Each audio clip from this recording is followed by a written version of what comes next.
Shalom Good Readers, hari ini kita kembali merenungkan firman Tuhan. Tetap semangat, tetap optimis di tengah-tengah situasi pandemi yang notabene tidak jelas ini kapan akan berakhir, dan juga peraturan pemerintah tetap harus kita ikuti himbauan-himbauan dari pemerintah. Dan bagi saudara-saudara yang terkena COVID, biarlah kiranya Tuhan selalu menyertai dan memberikan kekuatan dan kesembuhan. Ya, Good Readers, hari ini kita akan belajar dari 2 Raja-Raja pasal 4 ayat 38 sampai 41. Saya tetap berharap kita semangat untuk membaca dan merenungkan firman Tuhan. Kali ini ceritanya adalah tentang Elisa yang kembali ke Gilgal ketika terjadi kelaparan di negeri itu. Dan dalam situasi yang seperti itu ternyata ada rombongan nabi yang datang kepada Elisa untuk belajar. Nah, selama belajar ini kan kita nggak tahu berapa lama belajarnya Elisa kepada para nabi ini.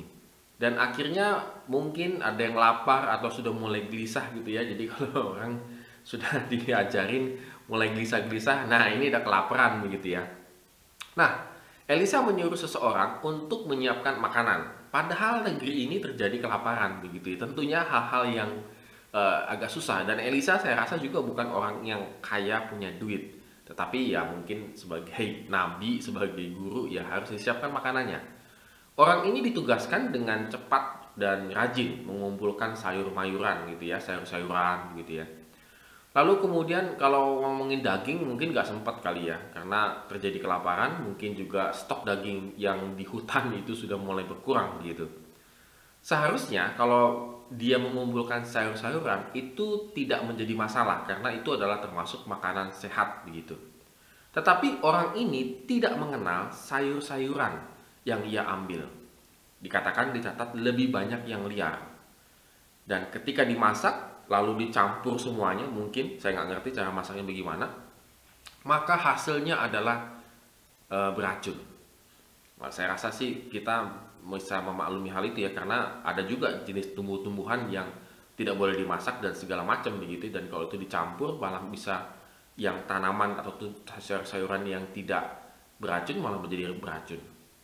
Nah, akhirnya mereka ya keracunan, ya suka nggak suka gitu ya, karena makanannya itu dia sudah beracun padahal cuma sayur-sayuran.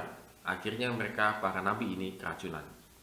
Nah, Good Readers, kita lihat di sini Elisa memakai tepung untuk menetralisirkan racun itu dan membuat makanan itu menjadi enak. Ini adalah mujizat Tuhan. Maka mungkin logikanya tidak mungkin hanya tepung saja untuk menetralisir makanan dan membuat makanan enak. Kalau mungkin sekedar menetralisir makanan gampang ya, tapi bisa masuk akal mungkin. Tapi kalau membuat makanan itu menjadi enak, nah ini jadi repot. Karena cuma tepung. Tepung adalah bahan yang murah dan selalu bisa ditemukan di mana saja.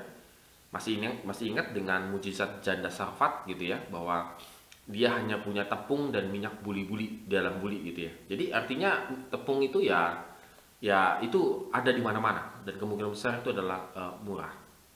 Terjadi mujizat, sembuh, lalu mereka bisa makan kembali.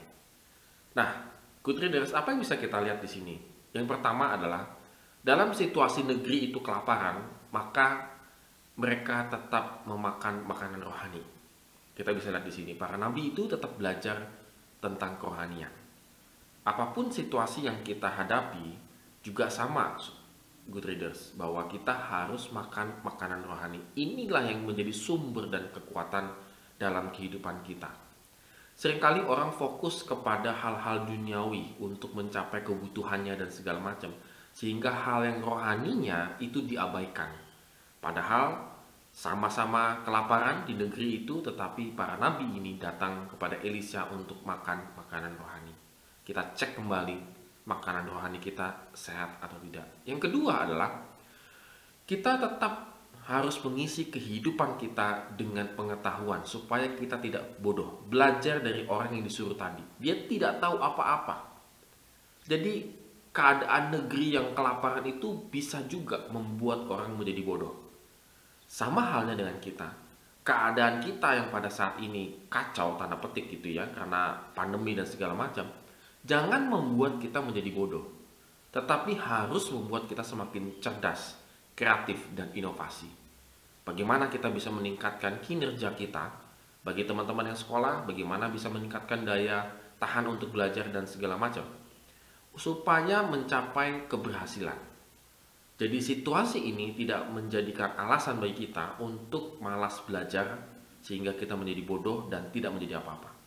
Tapi justru sebaliknya, menjadikan kita harus semakin pandai, kreatif, dan inovasi. Dan yang ketiga, saudara sekalian, bahwa mujizat Tuhan itu terjadi ketika ada waktunya yang kita butuhkan. Dan Elisa memperlihatkan hal tersebut.